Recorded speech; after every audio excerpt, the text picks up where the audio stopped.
एक अच्छी बात ये है हम सबके लिए कि मैं कुछ भी सिखाने वाला नहीं हूँ। तो उसमें हम बस कुछ शेयर करेंगे, बातें कर सकते हैं।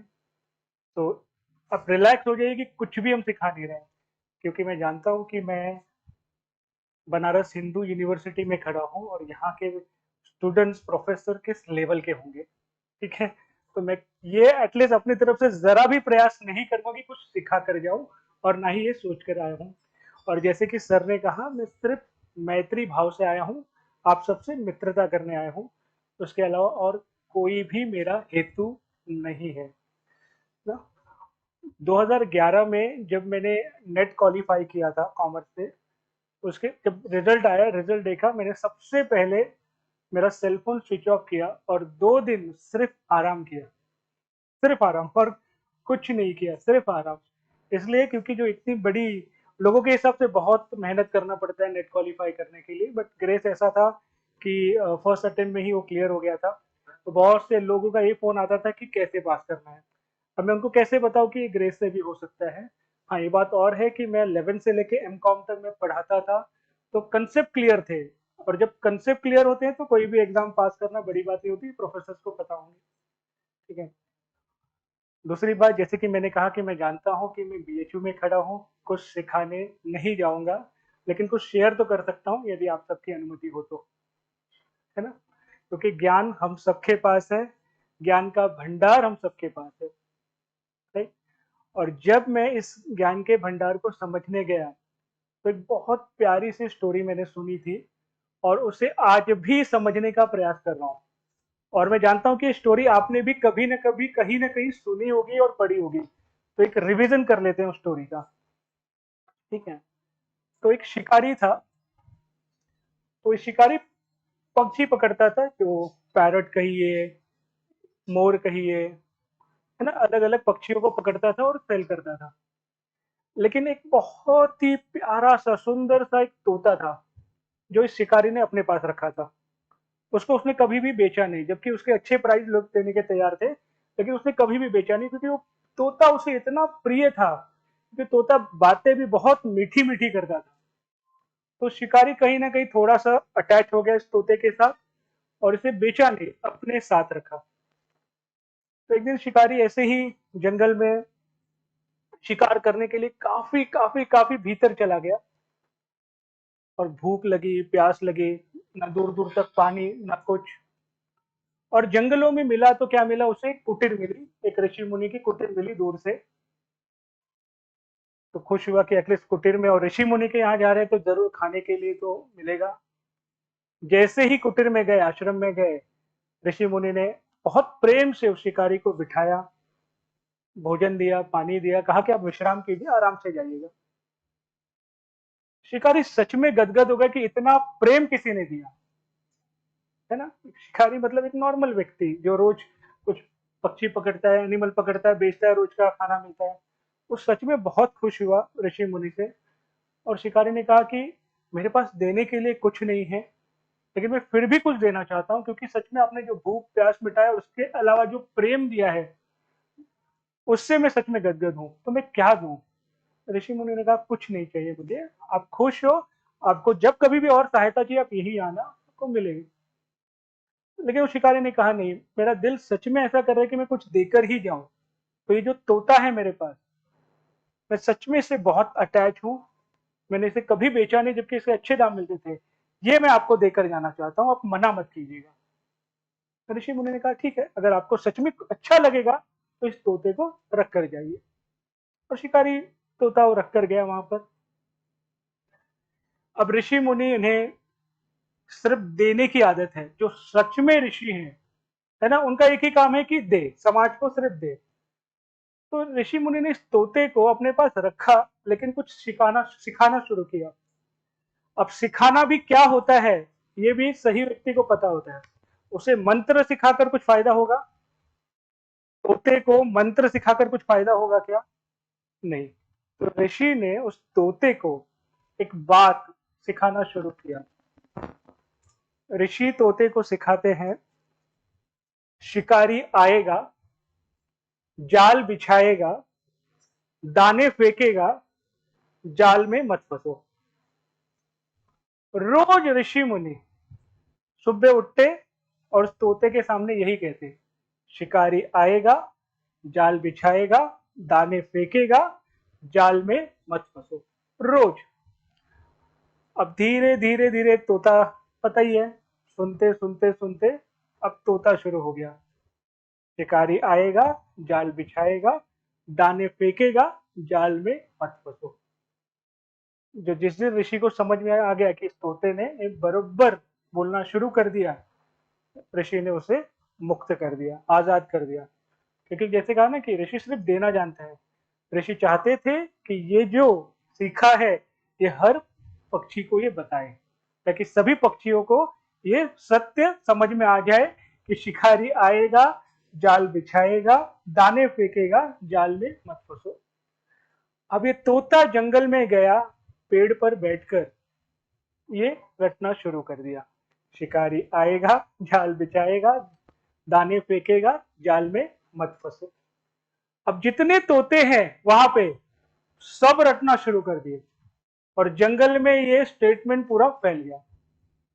जितने तोते थे सबको पता चल गया। अब पक्षी पक्षियों की भाषा समझती है, बाकी जो पक्षी थे वो भी सुन रहे हैं, भले बोल नहीं पा रहे लेकिन सुन रहे हैं। अब जब भी कोई जा रहा है तो ये स्टेटमेंट सुनाई दे रहा है, जितने तोते हैं ये कह रहे हैं। अब वो जो शिकारी था जिसका वो तोता था, वो जंगल में गया और वो जाल फेंकने ही वाला था कि उसे आवाज सुनाई दिया, शिकारी आएगा, जाल बिछाएगा, दाने फेंकेगा, जाल में मत फंसो। अब ये शिकारी डर गया, अरे ये कैसे पता चल गया पक्षियों को, किसने बताया? अब मेरा धंधा कैसे चलेगा, मैं कैसे पक्षियों को पकड़ूंगा? यानी सारे पक्षियों को सत्य पता चल गया, अब मैं कर नहीं सकता हूं ये। अब इसे आया बहुत गुस्सा कि पता कैसे चला। तो थोड़ा ये शिकारी सोचने लगा कि ऐसा क्या हुआ कि पक्षियों को पता चला। तो उसने सोचा हो ना हो कि वही ऋषि का काम रहेगा, उन्होंने ही कुछ किया है और मैं जाकर उनसे जरूर बात करूंगा कि ऐसा उन्होंने क्यों किया। ये तो मेरा बिजनेस है, ये मेरा काम है, मेरे काम के बीच में वो क्यों आ रहे हैं? और जाते हैं वो ऋषि के पास और कहते हैं कि आपने ऐसा क्यों किया, आपने क्यों उस तोते को सत्य बताया, अब मैं क्या करूंगा, मेरा कैसे काम चलेगा? क्योंकि एज अ शिकारी मेरे पास यही एक प्रोफेशन है और मैं यही जानता हूं, इसके अलावा मुझे कुछ नहीं आता, तो आपने मेरे साथ अन्याय क्यों किया? तो ऋषि ने बड़े प्रेम से कहा कि न मैंने आपके साथ अन्याय किया है, न मैंने उनके साथ अन्याय किया है। वो पक्षी मेरे पास था, मुझे जो सत्य सही लगा मैंने उस पक्षी को बताया और मैंने मेरा कर्तव्य का पालन किया। क्योंकि तुम मेरे पास आए हो तो मैं तुम्हें भी खाली हाथ नहीं भेजूंगा। मैं सिर्फ तुमसे इतना कहता हूं कि जैसे तुम पहले काम करते थे अपना काम जारी रखिए, ईश्वर तुम्हारे साथ है। शिकारी ने कहा ठीक है। वापस जंगल जाते हैं।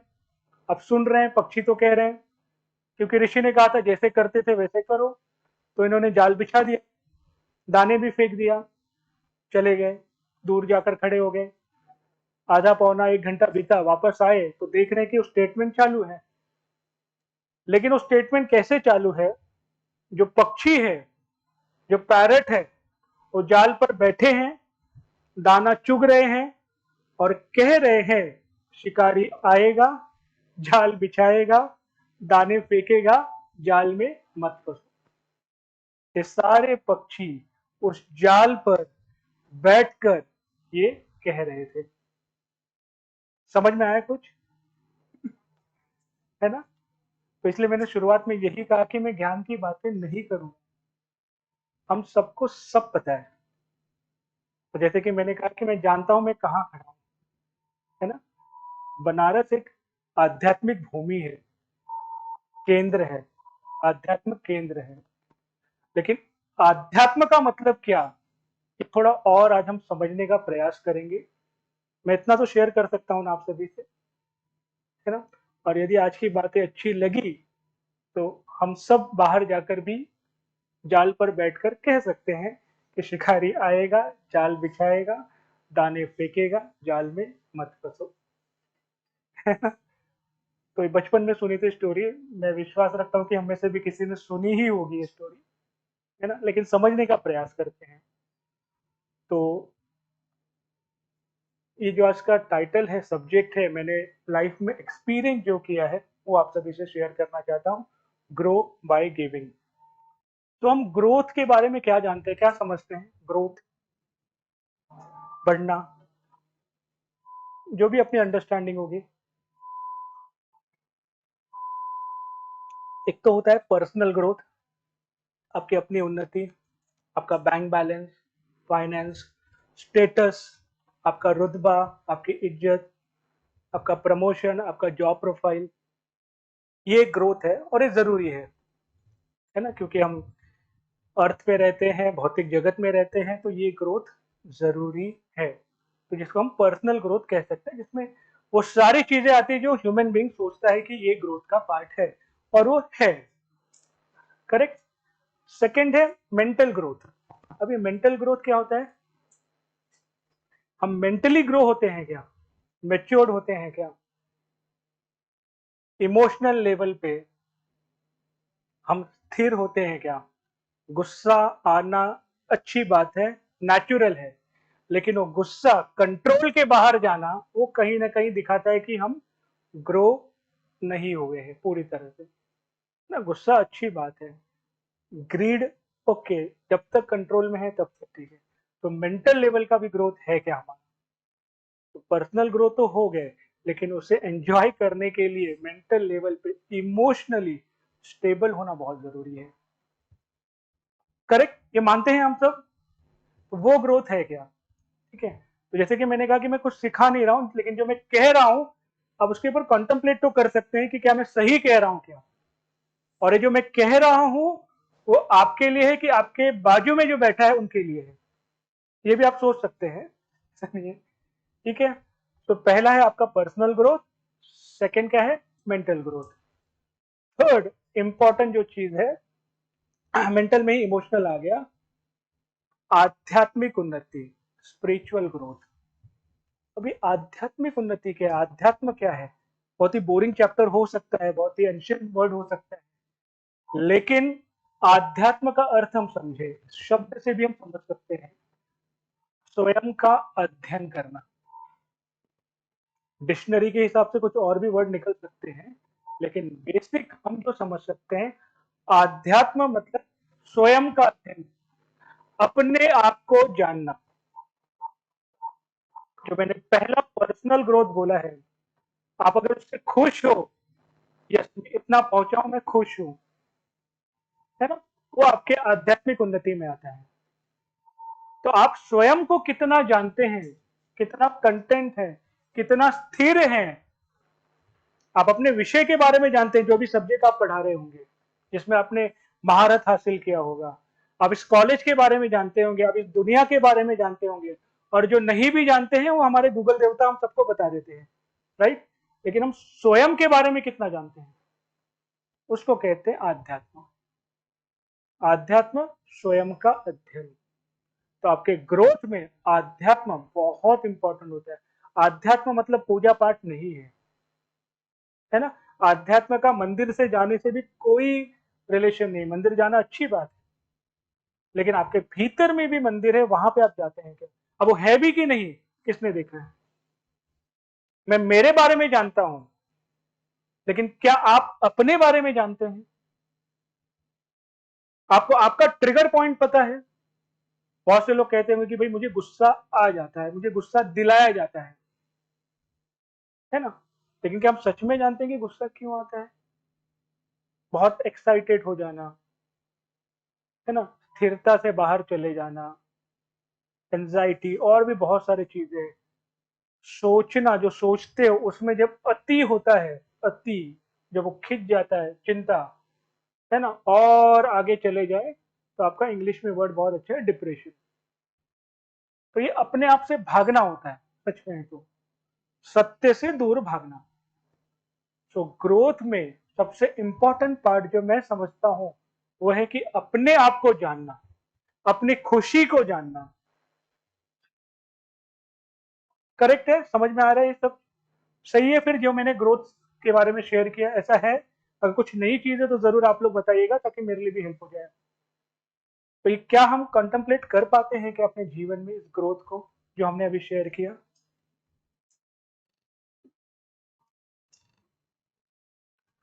How do I know I am growing? मुझे कैसे पता चलेगा कि मैं ग्रो कर रहा हूँ? अभी जो मैंने पॉइंट्स तो बता दिए, मैं अगर कहूँ तो मैंने प्रॉब्लम्स तो बता दिए, सोल्यूशन क्या है, कैसे पता चलेगा मैं ग्रो कर रहा हूँ? तो बैंक बैलेंस बढ़ रहा है, पर्सनल ग्रोथ हो रहा है, ये आप मान सकते हो, उसमें कोई डाउट नहीं है ना? लोग आपको रिस्पेक्ट दे रहे हैं, आपका स्टेटस बढ़ रहा है, वो आपको पता चलता है ग्रोथ हो रहा है। लेकिन जो मैंने इमोशनल लेवल की बात कही, मेंटल लेवल की बात कही, और सबसे इंपॉर्टेंट जो लास्ट में आध्यात्मिक उन्नति की, आध्यात्मिक ग्रोथ की बात कही, वो कैसे पता चलेगा? तो एक चीज है, अभी आप स्वयं सोचे जो मैं कह रहा हूं कि ग्रो कर रहे हैं, उसका पहला साइन होता है सच्चा मित्र। अब सच्चा मित्र मतलब कौन? जो स्वयं का, पहला चरण इसका है, जो स्वयं का खुद का अच्छा मित्र है, अच्छा फ्रेंड है। यानी आपके भीतर जो विचार चल रहे हैं, जो भी हो, वो सही गलत साइड में रखते हुए उसे स्वीकारना। आलस्य है स्वीकारना। जैसे आप डॉक्टर के पास जाते हो, डॉक्टर को अगर कोई प्रॉब्लम बताओगे ही नहीं तो ट्रीटमेंट कहाँ देगा, है ना? तो डॉक्टर ये नहीं बोले कि अरे सही है गलत है, वो प्रॉब्लम सुनेगा और ट्रीटमेंट देगा। तो आप डॉक्टर को एक मित्र मान के ही बताते हो कि भाई ये प्रॉब्लम है। तो वैसे ही क्या आप अपने स्वयं के अच्छे मित्र हो? सत्य को एक्सेप्ट करते हो क्या? स्वयं के साथ, स्वयं के बारे में सत्य रखते हो क्या? तो सच्चा मित्र स्वयं का, वो पहला। दूसरा, आपके अपना परिवार, जहां पे आप रहते हो, आपके मम्मी डैडी हो सकते हैं, भाई बहन हो सकते हैं, आपके स्पाउस हो गए, उनके साथ भी आप सच्चे मित्र हो गए। सही राय देना, उनके प्रति प्रेम, है ना, उनके उन्नति के बारे में भी सोचना। यदि ये क्वालिटीज हम सब में पनप रही है या है, मतलब हम ग्रो कर रहे हैं। अपार्ट फ्रॉम बैंक बैलेंस, परिवार से और आगे निकले, आपकी सोसाइटी, सोसाइटी के प्रति आपकी सच्ची मित्रता है क्या? उनको आप सही गाइडेंस सजेशन देना चाहते हैं क्या? और आगे निकले तो जहां पे आप काम करते हैं, क्योंकि आप 8 से 10 घंटा तो अपने प्रोफेशन में बिताते हैं, उसके प्रति आपकी सच्ची मित्रता है क्या? है ना? तो ग्रोथ कैसे पता चलता है? जब हम हमारे भीतर वो सच्ची मित्रता अनुभव करते हैं।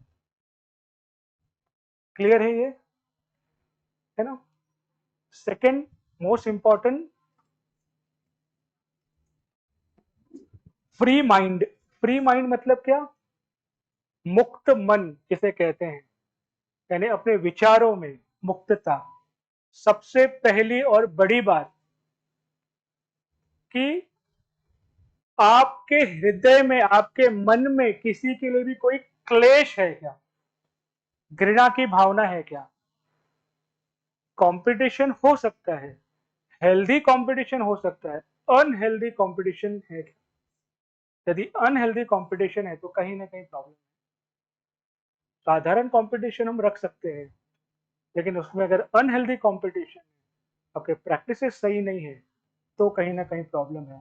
तो आप फ्री है क्या माइंड से? अपने वो क्लेश नहीं है, वो घृणा नहीं है, क्योंकि वो चीज कहीं ना कहीं सबसे पहले हमें हार्म करेगी। मेरे मन में, मेरे हृदय में अगर किसी के लिए भी घृणा है, गुस्सा है, तो है कहां पे? कहां पे है वो? मेरे पास है ना। यदि मैंने आग को हाथ में रखा है सामने वाले को मारने के लिए, तो पहला नुकसान किसका है ना? तो वही घृणा, वही गुस्सा, वही क्लेश, वही अनहेल्दी कंपटीशन का भाव सबसे पहले मेरा नुकसान करेगा, उसके बाद जब होगा तो होगा। तो फ्री माइंड, जहां पे आपके मन में क्लेश नहीं है, घृणा नहीं है, आगे सामने वाला बढ़ रहा है, अच्छी बात है, आपको अपने ग्रोथ का पूरा हक है। कंपटीशन हेल्दी रहे, अच्छा है, अनहेल्दी ना हो। करेक्ट।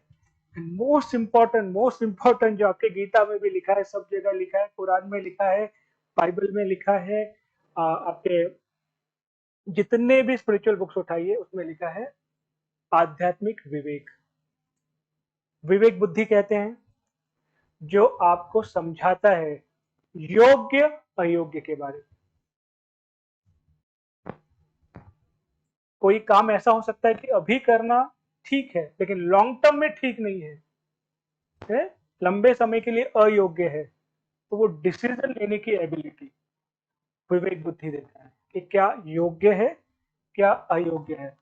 पर्सनल लेवल पे योग्य हो सकता है लेकिन सोसाइटी के लिए अयोग्य होगा, तो समझ में आ रहा है, वो विवेक बुद्धि।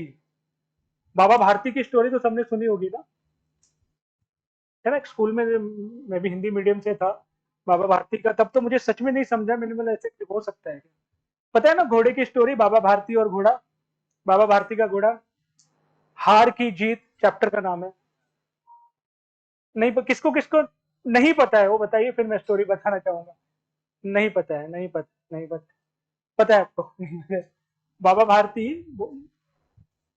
उनके पास एक बहुत प्यारा सुंदर घोड़ा हुआ करता था, जिसकी नजर, सबके उस पर नजर थी कि घोड़ा बस मिल जाए, जिसके लिए अच्छे अच्छे रेट दिए जाते थे कि भाई आप ये ले लीजिए और एक घोड़ा हमें दे दीजिए। वहां के बिजनेसमैन बोलिए, राजा बोलिए, जो भी बोलिए, लेकिन बाबा भारती को अपने इस घोड़े से बहुत लगाव प्रेम था, किसी को वो बेचना नहीं चाहते थे और हमेशा अपने पास रखना चाहते थे।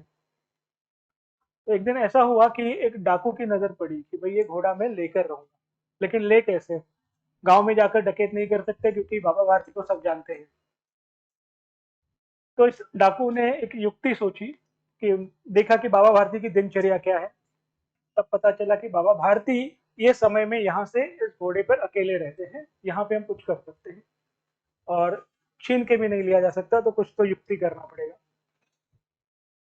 तो ये जो डाकू थे वो एक कंबल ओढ़कर, एक बोलते हैं ना, एक लंगड़े की तरह एक बीमार के वेश में बैठ गए। बाबा भारती ने देखा, पूछा, तो उन्होंने बोला मुझे डॉक्टर के पास जाना है, उस डाकू ने कहा, और मैं इस तरह से बीमार भी हूँ, चल भी नहीं सकता हूँ, तो प्लीज मेरी सहायता करो। बाबा भारती ने तुरंत उसे अपने घोड़े पर बिठाया और खुद चलने लगे। अब मंशा क्या थी कि बस थोड़ी दूर और जाए, तो उसने घोड़ा बस छीन लिया बाबा भारती के हाथ से और चलने लगा। बाबा भारती ने जोर से आवाज देकर बुलाया कि प्लीज ठहर जाइए, मेरी बात सुनकर जाइए। उस डाकू ने कहा नहीं, मैं घोड़ा नहीं दूंगा। बाबा भारती ने कहा कि घोड़ा अभी से तुम्हारा हुआ, मैं नहीं मांगूंगा, लेकिन मेरी प्रार्थना, मेरी रिक्वेस्ट सुनते जाइए। वो डाकू वापस पीछे आया। बाबा भारती ने कहा कि ये जो प्रसंग है, तुमने मुझसे घोड़ा किस तरह से छीना है ना, एक दुखी बनकर, एक एक अपाहिज बनकर मुझसे छीना है, ये बात किसी को मत बताना, ये मेरी आपसे प्रार्थना है। और डाकू ने कहा क्यों? कहा कि क्योंकि फिर लोग सहायता करना बंद कर देंगे, क्योंकि हर किसी को अपाहिज में वो छुपा हुआ डाकू नजर आएगा। तो इसलिए मेरी प्रार्थना आप स्वीकार करना, ये प्रसंग किसी से मत कहना, ये घोड़ा मुझे नहीं चाहिए, ये अब से आपका हो। तो उसके बाद जब गए अपने अस्तबल में वापस और देखे कि घोड़ा नहीं है, तो बड़े निराश हुए। लेकिन उनका जो स्टेटमेंट था उस डाकू के मन में पूरी तरह से बैठ गया था कि भाई इतना अच्छा भी कोई हो सकता है, इतना लोक कल्याण के बारे में भी कोई सोच सकता है ना। तो ये विवेक बुद्धि होती है, जहां पर आप सही डिसीजन ले सकते हैं। इसके बाद वो वापस डाकू ने घोड़ा लौटा दिया और बहुत माफी मांगी, इसलिए इस चैप्टर का नाम है हार की जीत, इसलिए इसको नाम दिया। तो इतना महान विचार मैं मानता हूं कि हम सब में शायद नहीं हो, लेकिन फिर भी योग्य डिसीजन क्या लेना है हम सबको अंदर से आवाज आता है। एक चोर भी जब चोरी करता है तो उसके भीतर से वो आवाज आती है कि आप गलत कर रहे हैं, वो विवेक बुद्धि है।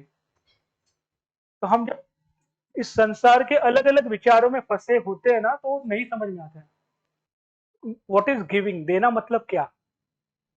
ये एक नेचुरल, बहुत सहज प्रक्रिया है। जैसे कि कहा, भाव अगर है कि मैं दे रहा हूं, तब कहीं ना कहीं शायद कुछ तो गड़बड़ है। जैसे कि सूरज सबसे बेस्ट एग्जांपल, सूरज नेचुरली हम सबको रोशनी देता है, प्रकाश देता है, हीट देता है, बहुत सहजता से। इस प्रकृति का हर एक भाग अगर आप देखेंगे, हर एक भाग, इंसान को छोड़कर, सो नेचुरली वो सिर्फ गिविंग मोड में है, देने के भाव में। पक्षी से लेके पेड़ पौधे ले लीजिए, है ना, वो हमें छांव भी देता है, ऑक्सीजन भी देता है। फ्रूट्स वाले पेड़ है तो फ्रूट्स भी देता है ना, और नहीं है तो उनकी लकड़ियां तो काम आती है। तो बहुत सहज भाव है गिविंग, देना। अब ये हम ह्यूमन बीइंग है जो होल्ड करके रखना जानते हैं, पकड़ कर रखना जानते हैं, इकट्ठा, सिर्फ इकट्ठा और सिर्फ इकट्ठा करना जानते हैं, जो पुराने समय में नहीं था। एक समय तक आप कर सकते हो कि भाई इतना होना चाहिए, है ना, लेकिन उससे ज्यादा जब बड़ी गठरी बांधते हैं ना हम लोग, तो हमारा स्पीड कम हो जाता है, भले वो ज्ञान हो या पैसे हो। सीमा से अधिक यदि हो गया तो समस्या ही है। तो मेरे हिसाब से जो मैंने समझा है, सीखा है कि गिविंग एक नेचुरल फॉर्म है ना, एक एक हमारा स्वभाव है। और क्योंकि हम भी समाज के इस नेचर के पार्ट हैं, तो गिविंग भी हमारा नेचर है।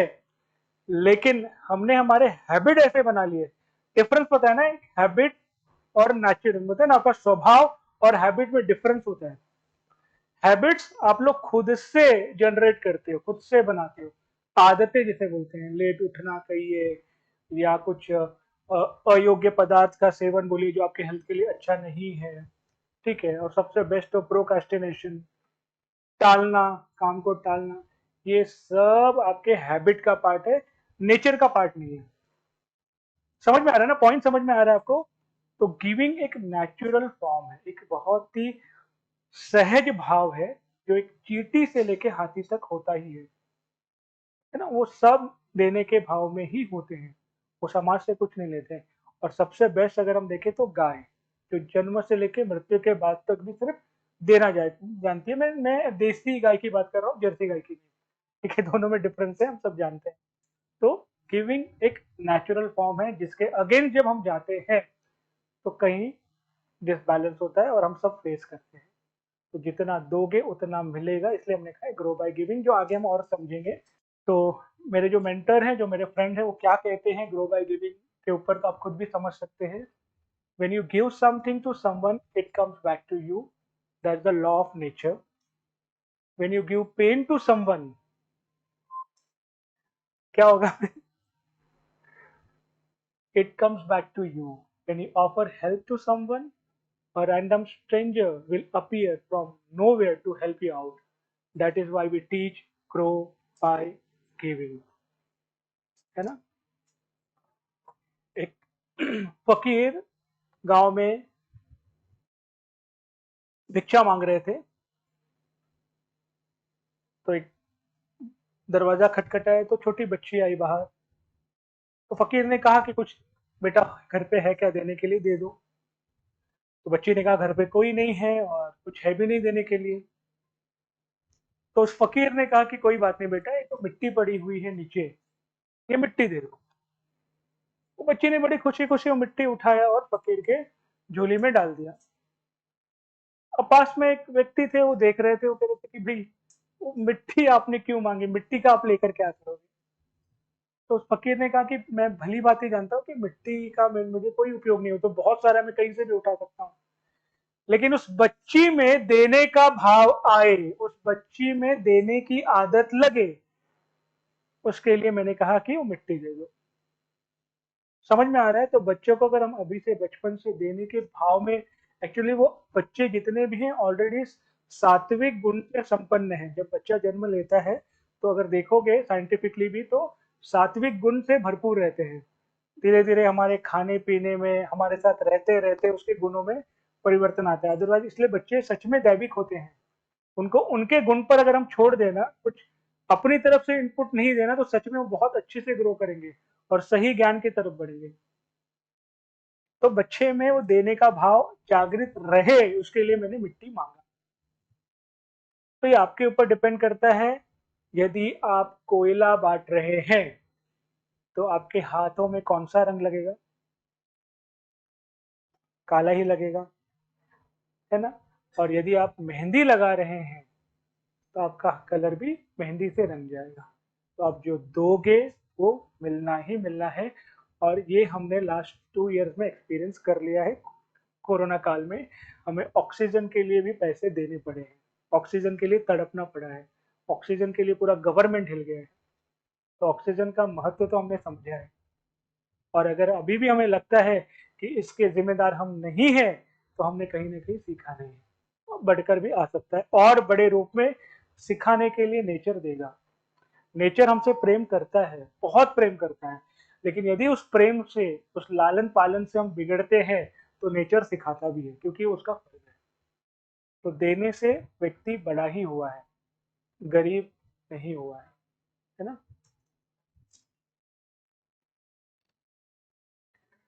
व्हाट कैन आई गिव, मैं क्या दे सकता हूँ।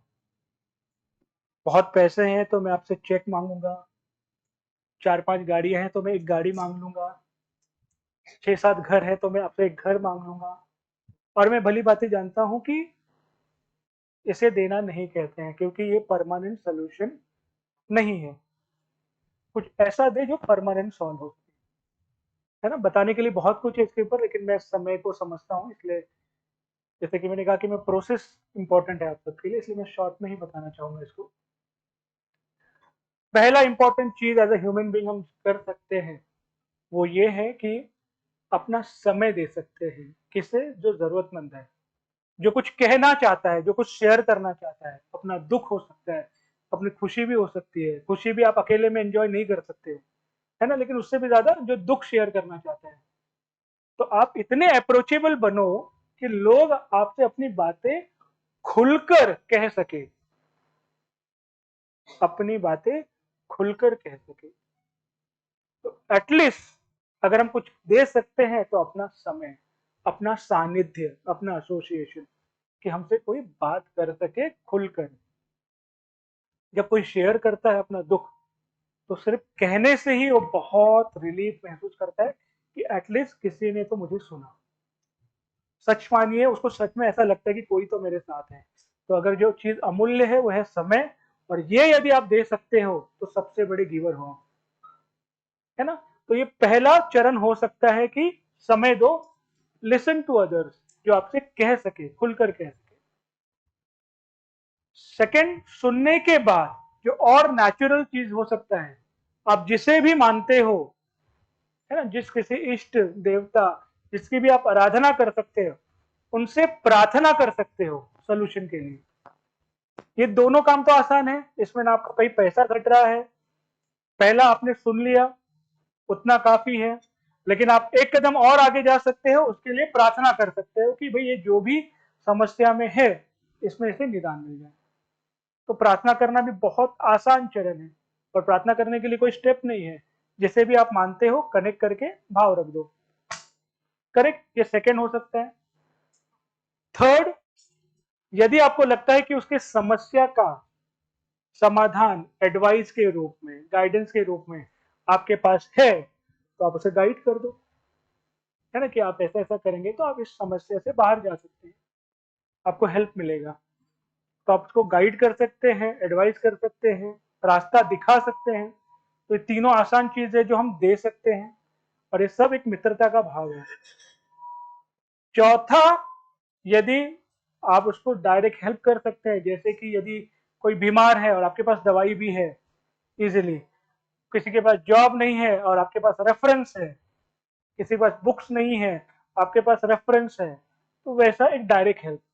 तो ये 4 मदद तो हम अपने जीवन में आसानी से कर सकते हैं। इस 4 में से पहला तो बहुत आसान है, जो एज ए ह्यूमन हम कर सकते हैं, कि सुनना। एटलीस्ट सुन ले सामने वाले को, अपने आप को पूरा एक्सप्रेस करने का मौका देना।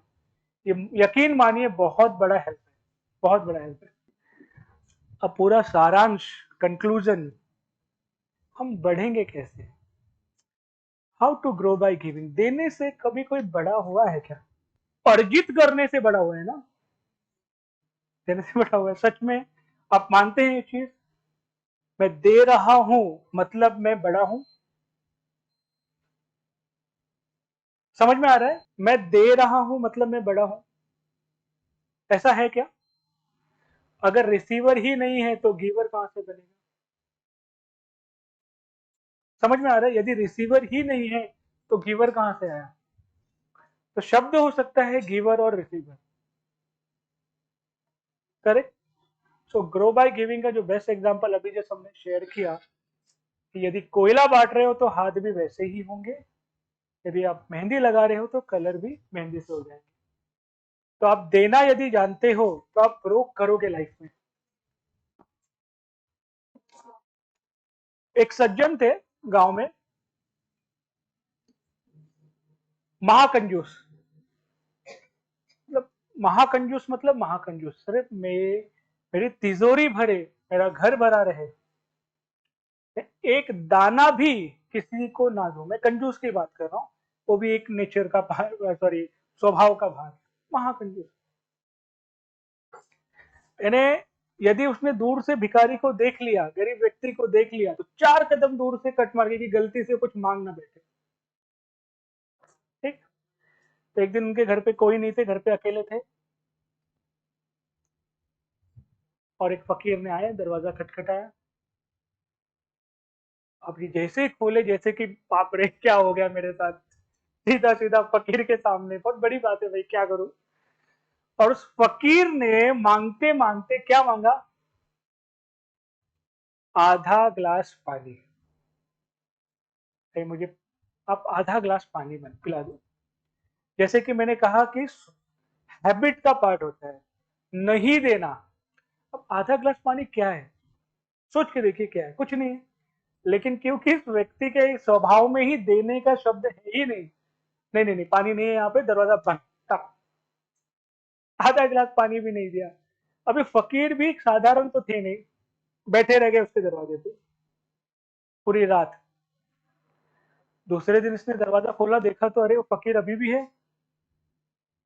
तो फिर बोला भाई ये क्या आप रात भर बैठे हैं, क्या चाहिए आपको? बोलते हैं 1 गिलास पानी, मुझे 1 गिलास भर के पानी चाहिए। अब वो बोलता है पहले आधा गिलास मांग रहे हो, अभी तो 1 गिलास भर के, मैं आधा दूंगा। बोला, नहीं, मुझे अब 1 गिलास भर के पानी चाहिए। नहीं मिलेगा, दरवाजा बंद, वापस। 1 गिलास पानी भी नहीं दे रहे, वो फकीर वहीं बैठे रहेंगे।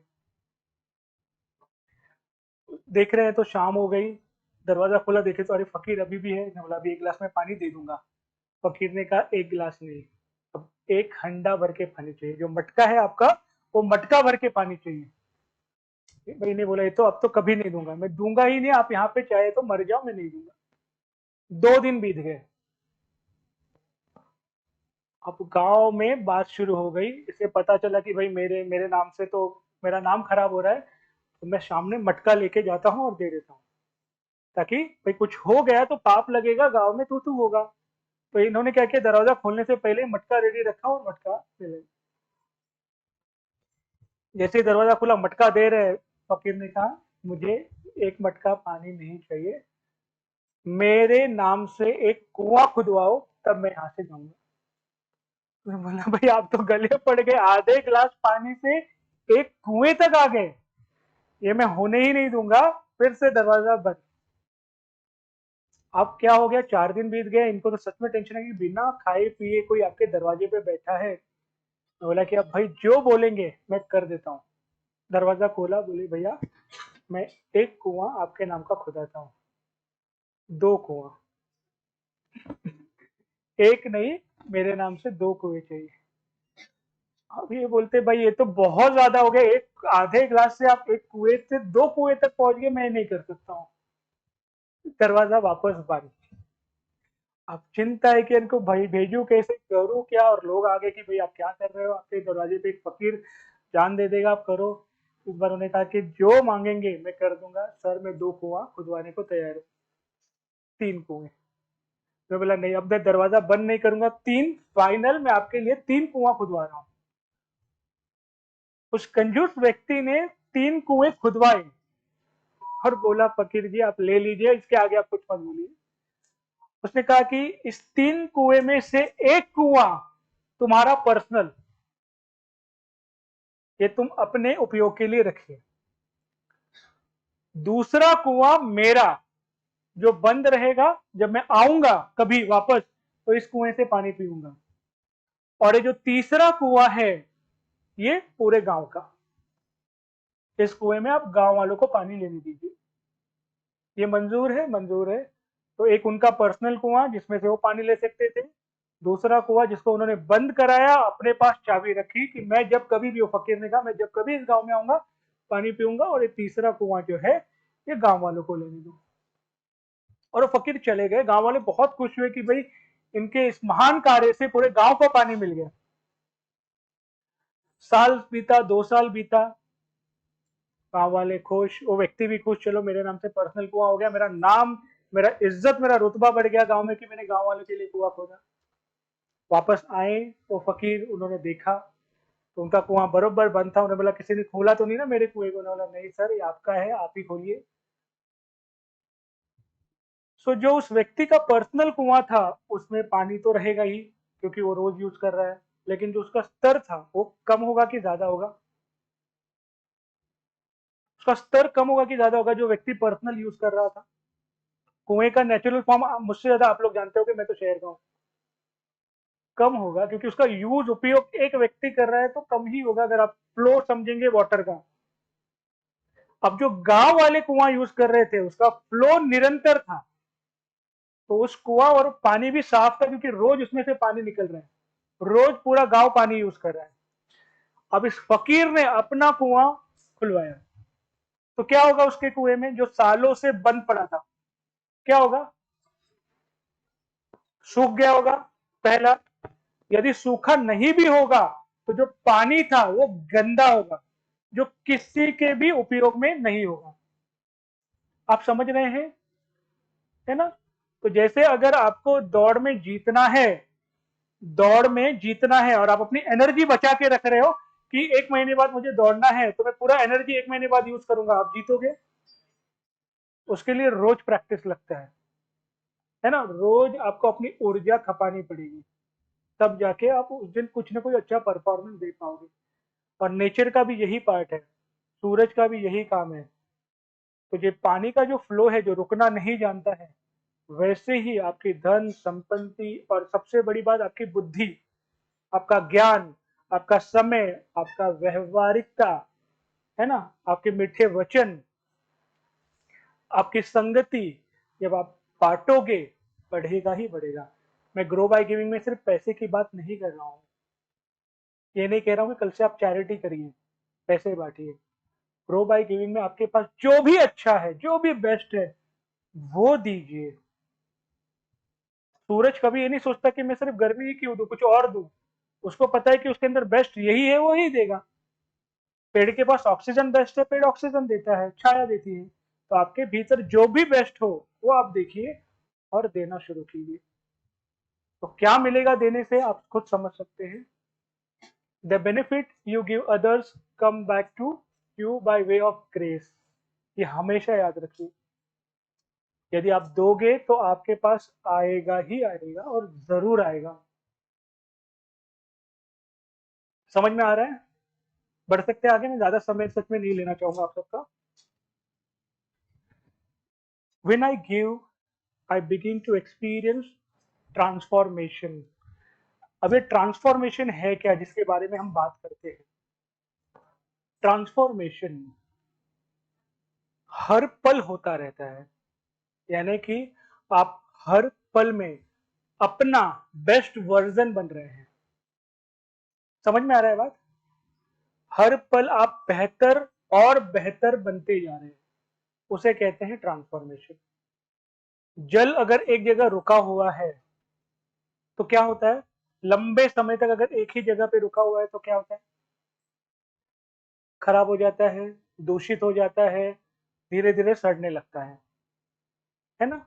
वैसे ही हम सब यदि सोच ले भाई मैं बेस्ट वर्जन बन गया, उस समय के लिए आप हो बेस्ट वर्जन, कोई डाउट नहीं है। लेकिन अगले दिन और अगले दिन, अगले साल और अगले साल, वो जो आप थे वो बेस्ट था?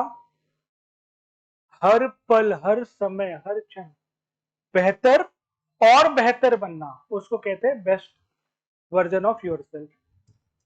और इसे ही हम कहते हैं ट्रांसफॉर्मेशन, कि आप रुके नहीं जहां पे हैं, चलते रहें। आप उड़े, अगर उड़ सकते हैं तो उड़े, यदि आप उड़ नहीं सकते हैं तो कम से कम दौड़े, है ना? दौड़ नहीं सकते हैं तो चले, और यदि चल भी नहीं सकते हो तो रेंगिए, आप क्रॉलिंग कीजिए, रुकिए मत, पानी की तरह। आप अभी जो इस चार दीवारी में देख रहे हैं, हमारी जो दृष्टि है यहां तक सीमित है, करेक्ट? लेकिन आप जब टॉप फ्लोर पे जाओगे तो आधा बनारस दिखेगा, हमारी दृष्टि क्या होगी? और व्यापक होगी, हमारी समझ भी और व्यापक होगी। यहां पे हमारी दृष्टि लिमिटेड है, हमें उतना ही दिख रहा है, उतना ही समझ रहा है जितना इस चार दीवारी के अंदर है ना? इससे हम और ऊपर उठेंगे, यदि जो भी टॉप फ्लोर रहेगा वहां जाएंगे तो दृष्टि और व्यापक होगी, और व्यापक होगी, और बहुत कुछ दिखेगा। और यदि और ऊपर गए तो बनारस के बहुत सारे सिटीज का भी हमें व्यापकता दिखेगी, हमारी दृष्टि और व्यापक होगी। तो जो ट्रांसफॉर्मेशन है वो आपको व्यापक बनाता है और क्लैरिटी लाता है ना? आपके दृष्टिकोण को और दूर तक ले जाता है। आप यहां तक दिख रहा है उससे नहीं, उसके परे सोचते हो। इसलिए हमने जो कहा अभी कि हर पल में, हर क्षण में बेहतर और बेहतर बनना ट्रांसफॉर्मेशन है। धन्यवाद समय देने का। Thank you.